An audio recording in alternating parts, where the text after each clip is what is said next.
Yes, morning! Kailangan na natin kumilos kasi marami tayong ganap for today's video. Medyo na-late tayo ng gising kasi gabi na rin kami nakarating dito. At dahil Valentine's Day ngayon, pagkagising ko meron na akong ganitong bulaklak na katabi. Pumitas na naman sa bakuran ng may bakuran. Kala mo high school pa rin? For reference lang, high school sweethearts kasi kami ni Coach A. Yan ang bulaklak na binibigay niya sa akin madalas kasi yan lang ang meron sa bakuran ng school namin. Syempre, low budget. Pero okay lang, at least may effort, diba? By the way, andito kami sa Pangasinan kasi fiesta dito. At ang original plan, meron talaga kaming makakasama. Pero hindi sila nakasama kasi nagkaroon ng aberya. We're going to Maliko. Pangasinan. Ayan, ready na siya. Mahirap pa namin, tapos sa Bawi katayin. kami ng ligtas. Hindi nagligtas sa sumunod sa Sama namin si RJ. Aming tour guide for the day.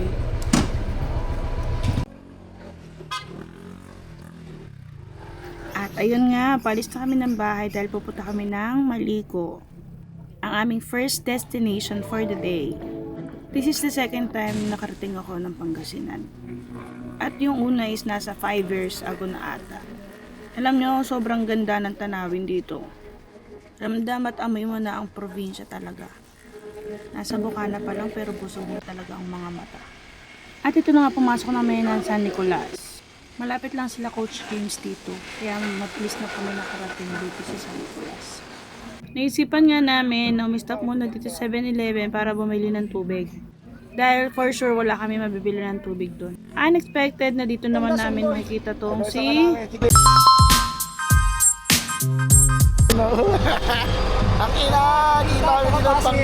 Sim compound sila ng trabaho. After ng kamustahan, balik na tayo sa biyahe. Pag nakita nyo yung sign na to, ay umihi na kayo dahil wala na kayong ihian sa taas. At pag narating nyo ang tulay na to, ito ang palatandaan na simula na ng akyatan. Dahil nasa paanan na tayo ng bundok. Simula pa lang pero maganda na ang view. Kita nyo yung mga puno na yan. Bukana pa lang makikita mo na yung mga fog na nababalot sa bundok. Umpisa pa lang to mga ate. Alam nyo pag nakita nyo to sa person, sobrang ganda. Alam nyo yung pakiramdam nakaharap ka sa malaking painting. Ganon siya kaganda. Parang drawing lang talaga. Time check, 10 na po yan ng umaga pero makulimlim pa din. Sobrang worth it. Ito yung medyo lumiwanag pero makulimlim pa rin yan. Nakikita nyo parang drawing yung likod, di ba? Sobrang ganda. Parang drawing. Siyempre hindi naman tayo makakarating dito kung hindi dahil kay Coach James, ang aming tour guide. Sa bahay nila kami tumuloy. Hindi lang yan namin tour guide, photographer at videographer pa yan. He insists. Gusto niya kasi na makapture namin yung magagandang tanawin na nakikita namin ngayon. Na pwede namin balik-balikan anytime. Ang dami din talagang mga turista ng araw na to kasi nga Valentine's Day. Ipapakita ko sa inyo kung gaano kaganda yung dinaanan namin paakyat. Kaya panoorin nyo.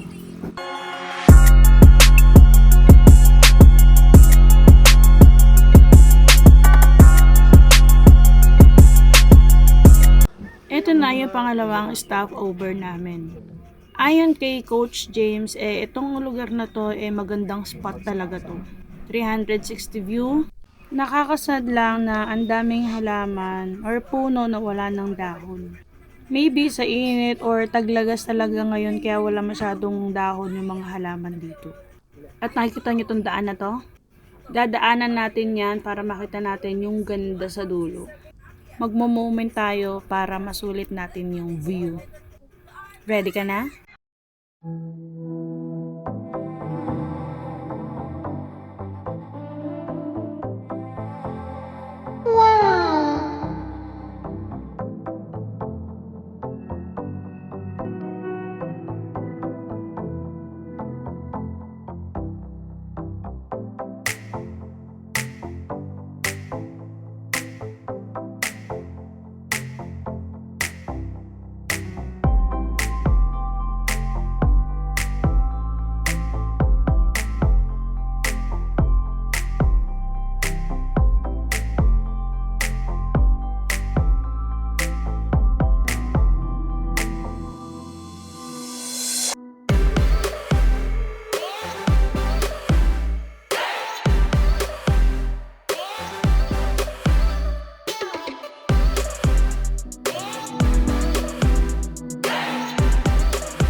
Abet, tama na. Sirain ko muna yung pagmo-moment mo. Nakita mo ba kung gaano kaganda? Maniwala ka, mas maganda siya sa personal. Di mo talaga mararamdaman ng pagod pag ganyan mga view ang nakikita mo pag akyat mo dito. Worth it. Nakita nyo kung gaano kadami yung mga sasakyan at motor na nakaparada dito? Ibig sabihin, itong araw na to marami din talagang mga turistang pumunta dito. Para dito mag-celebrate ng Valentine's Day. Ang ganda ng area na to, ang tataas ng puno, parang Baguio. Ito yung paakyat na kami at parang nakasimangot ako dyan kasi nasisilaw ako pero makulimlim naman. Ewan ko ba? Nag-aantay kami sa pag-akyat namin kasi si Coach Dave nagbabayad pa yan dyan ng entrance. Kami maniningil. Yes, may binabayaran po na entrance fee sa bawat mga tinitigilan namin na spot. Ecological fee po yon para sa pangangalaga ng lugar na to at sa mga taong naka-assign dito. Pero 20 lang naman po yung babayaran, kaya hindi po yan makakabutas ng bulsa nyo. Kung kanina maganda na yung napuntahan namin, masasabi kong tong lugar na to hindi nyo rin dapat palagpasin kasi makikita nyo kung gaano kaganda yung view pagdating dito. Ito yung pinaka-view deck talaga nila. Madami din talagang pumupunta dito kasi napakaganda naman talaga dito. 360 malala. At syempre, ipapakita ko sa inyo yun at hindi ko ipagdadamot. Para kahit sa video mabusog yung mata mo at mainggit ka. Charot lang! Para iyayin mo yung jowa mo na mag-rides at hindi yung nasa bahay lang kayo laging tulala. O kaya naman, work kayo ng work, nagpapakasubsub sa trabaho. Pero namimiss yung mga ganito. Kita niyo yan kung gaano kaganda? Sobrang solid ng creation ni Lord. Sobrang worth it ng view. Sobrang sarap sa mata. Nakaka-relax. Yung busog yung mata mo sa magagandang tanawin. Sobrang ganda. Wala akong masabi kundi sobrang ganda, literal. Walang tapon. Taho muna kami. Taho, wala arnibal. Ganyan talaga pag umiidad na. Takot sa diabetes. Ayaw ma-diabetes. Kaming tao.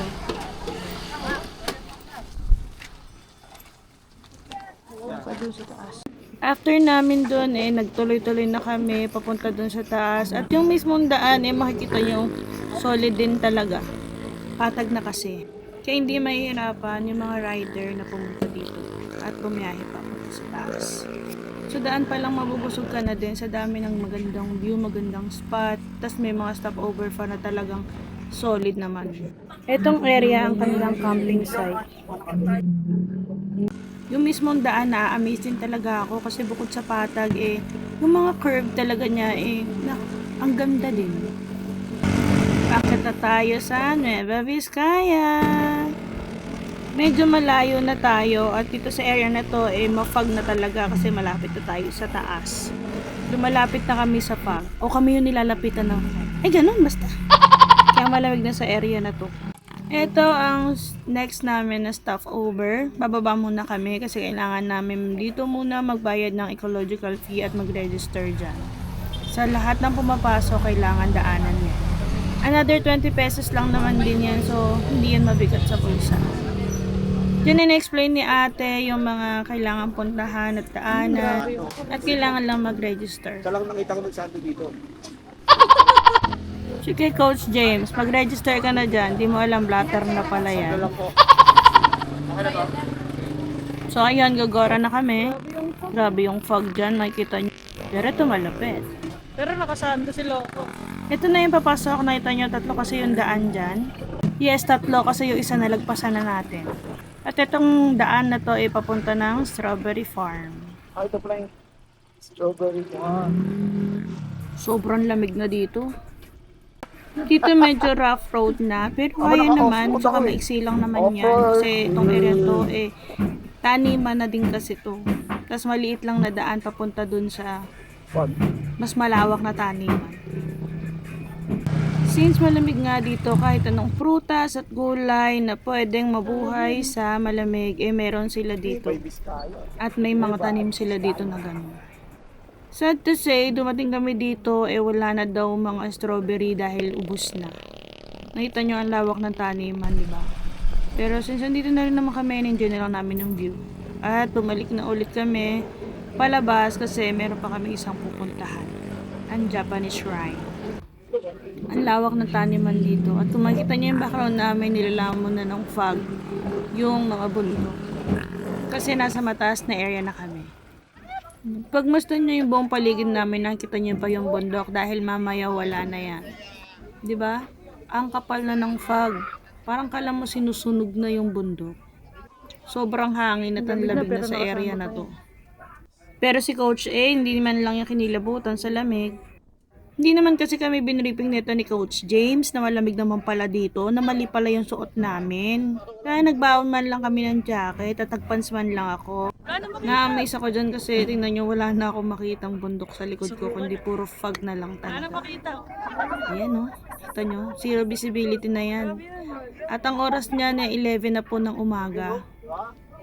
Pero wala kang makitang araw, kundi fog lang na bumabalot sa buong lugar. Kung kanina may nakikita pa kayong bundok sa likod namin, pero ngayon wala na talaga. Hindi nga ito siya nilalamig eh. Grabe oh, wala na talaga. Zero na, wala makita. Andito na kami sa Japanese Shrine. Hindi ganoon ka-crowded sa area na to, unlike dun sa ibang spot. Nasa taas na kasi to. Kung mapapansin nyo, lahat ng tao dito naka-jacket, naka-pants, naka-panlamig, balot na balot, pero ang Coach A nyo, naka-sando. At ang ate nyo, naka-short. Baguio feels dito kasi sobra talaga niyang lamig, nanunuot sa buto. Ano, may nakita ba kayang mga nakasando dyan? Si Coach A nyo lang yan. O, diba? Naka-short ang ate mo, girl. Sa ganitong klima, ha? Oh, wow! Dito pinag-uusapan na namin kung ano ang plano namin sa araw na to at yung mga bagay-bagay kung bakit hindi namin nakasama yung mga dapat nakasama namin ngayong araw. At ang goal namin, ang inggitin sila. Shoutout sa inyo, guys! Mabalik tayo dito sa lugar na to. Grabe yung mata ko, busog na busog kahit wala akong makita, kahit puro fog lang yan. Pero yung klima niya ay sobrang lamig and ang sarap sa pakiramdam. Parang ayaw nang bumaba. Narinig niyo yung hangin, ang lakas. Parang gusto na lang talaga kaming tangay yung pababa. Pag dito ka uminom, hindi ka malalasing eh. Sa sobrang lamig. Black label, hay. Hindi ka malalasing eh. Grabe talaga dito. Tumatagos dun sa buto yung sa loob. Kailan ano ko, last month?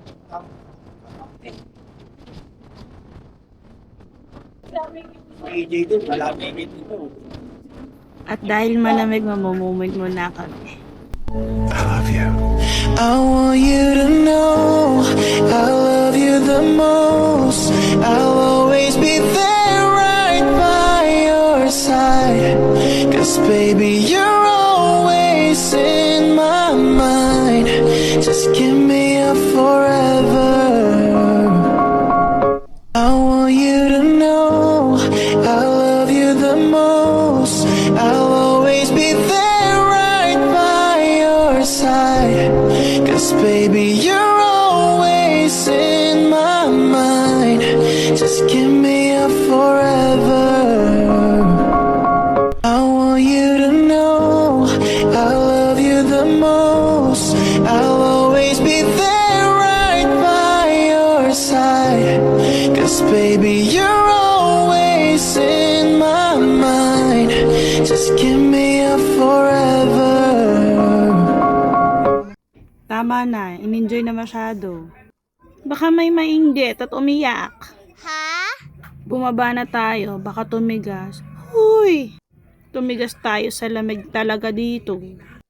Kita na yung view sa baba na kanina nababalot lang ng fog. Bababa na kami dahil may mga agenda pa kami for today. Ang ganda ng view. Busog talaga mata mo. Pero magkakape muna kami bago kami tuluyang bumaba sa bayan. Ang ganda din ng spot na to. Overlooking. Habang nagkakape. Ayan, nakita nyo kung gaano kami kataas. At yung natatanaw nyo na parang may mga tent yan eh. camping area din. Okay, tapos na magkape. Tara, busugin ko kayo. Tignan nyo yung daan namin pa uwi.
Kararating lang, alis ulit.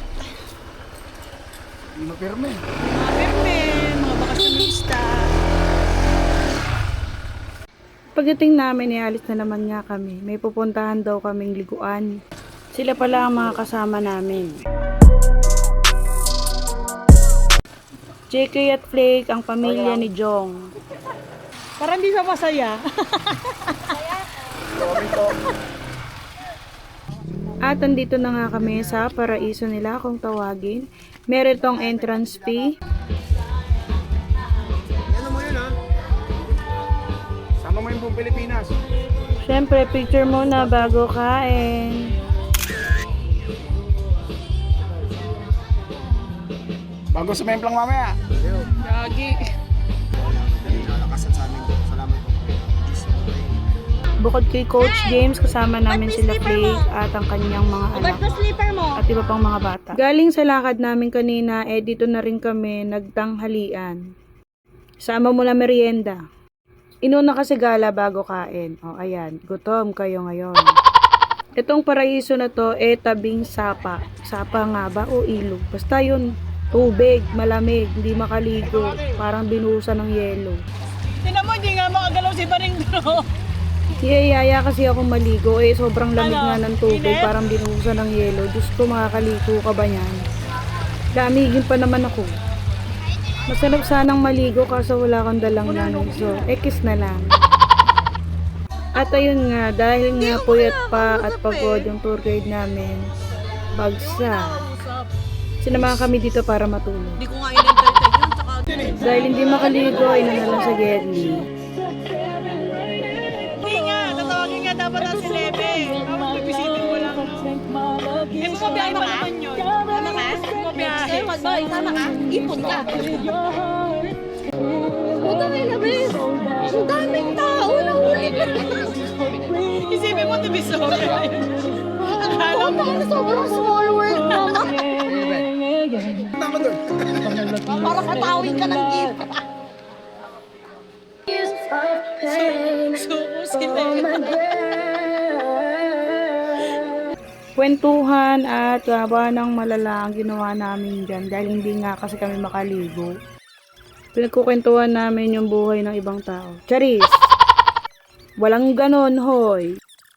Ang sarap din sa lugar na to kasi ang tahimik lang, tapos hindi siya ganun ka-crowded, tapos maririnig mo lang yung agos ng tubig, nakaka-relax, hindi mainit. Yan, kung di uulan, di uuwi.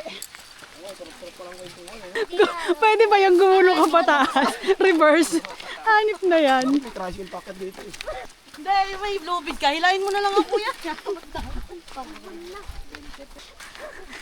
Yun o. Gulong, may gulong. Tititigan mo pa lang. Ang dali ah. Alam mo, mas ano pa nga to kasi patag yung sa may dinggal lang, putang tarik talaga, literal, tapos ganyan kakitid lang, oh. Ano pa, ganyan, no, lupa. Kasi JK gugulong to. Tingnan natin kung sino atake ng higa. Yung anak mo hindi na rin makaakyat oh. Pag-shot mo lang, sabi papanik ka na ganito. Parang lalasing ka. Inuman na may konting pahirap. Kainis. Yung makaakyat. Kahit sa patag ka. Ang masakot na may gout ka. Akit ka dito. Tangina. Good luck talaga. Bubugin ka, di ba?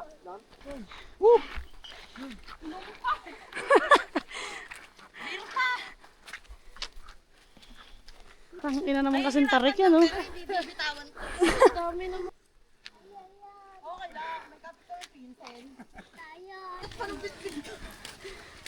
Ano? Tangina kasi papilsing-pilsing ka pa, ayan. Okay lang, mag-iinta na. Iwi.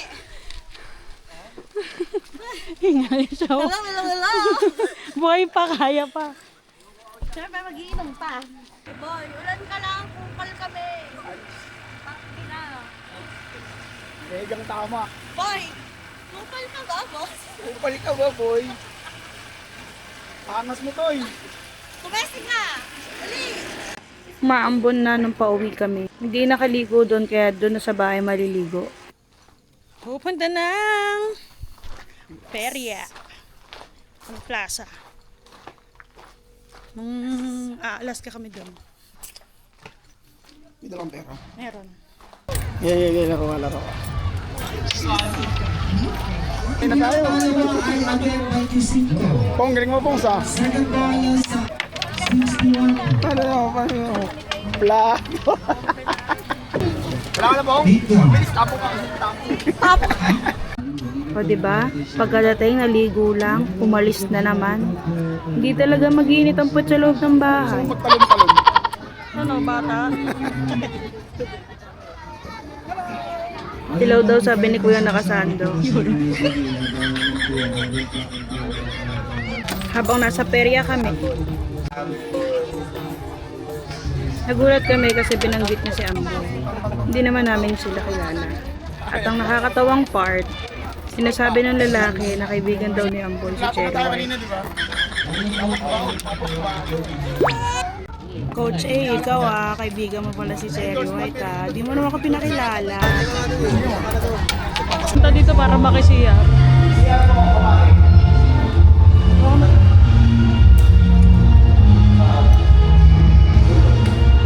Bakit? Grabe, natibidad oh. Yes, sir! Grabe, ang ganda sa natibidad.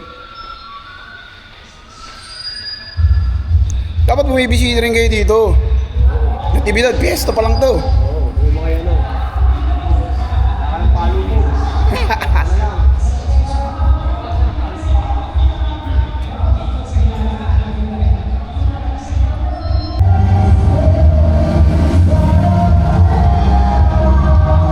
Kabar namin.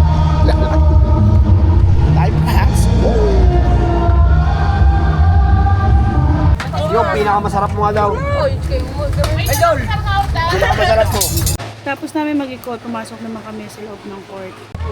Puntahan. May piyesta kami, wait lang, yes. Namin, yun o mga motor. Dito kasi sa loob ng court, ginanap ang motor show, yung mga kino-customize na motor.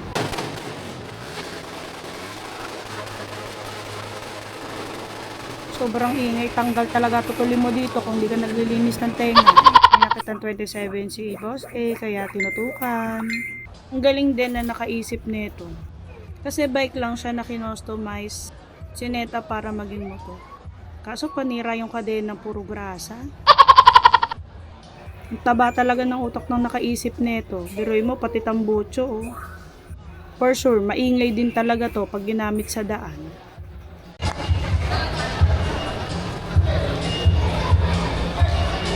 The next day, dahil wala naman kaming gala, ito naman yung irigasyon, nasa gilid yan ng bahay nila at Coach James. Sabi niya nililiguan din daw yan at malinis naman kasi. Pero syempre, hindi naman yan talaga liguan, irigasyon niya.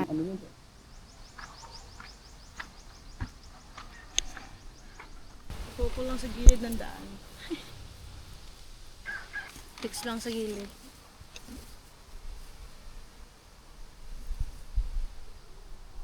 Ambay lang sa labas. Ang sarap din tumambay dito at magmuni-muni pag wala kang ginagawa. Yung agos dun, no, yung tunog. Ito naman ang aming last stop dito sa Pangasinan. Dinaan muna kami dito ni Coach James bago kami umuwi. Kala ko magsuswimming kami, hindi pala. Pero sabi niya pwede daw i-accommodate to, pwedeng i-rent yung buong area. Ganda dito kasi tignan mo ang daming fish, oh, puro koi fish yan. Pwede din daw dito mag-fish feeding. Ganda ng area, nakaka-relax din talaga. Kain pala kami. Fish feeding.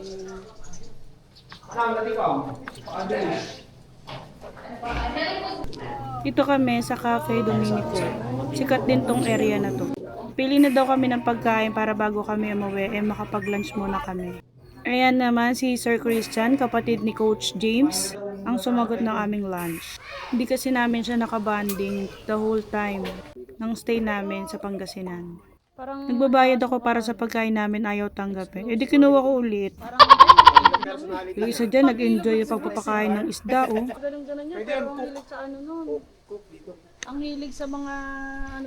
Picture muna bago kumain. Ito yung in-order namin na lunch. Ito naman yung akin. Sobrang sarap, promise. Ito nga, nagpapaalam na si Coach A kay Sir Christian and kay Coach James. Maraming salamat sa inyo. Thank you! Ingat, take care. See you. Pauwi na nga kami nang biglang umulan. Buti na lang may dala kaming kapote. Kaya pala maghapon makulimlim. Ito, palabas na kami ng Nueva Ecija. Muli, salamat Coach James and family sa pag-tour at pag-accommodate sa amin during our stay dyan sa Pangasinan. Sa uulitin!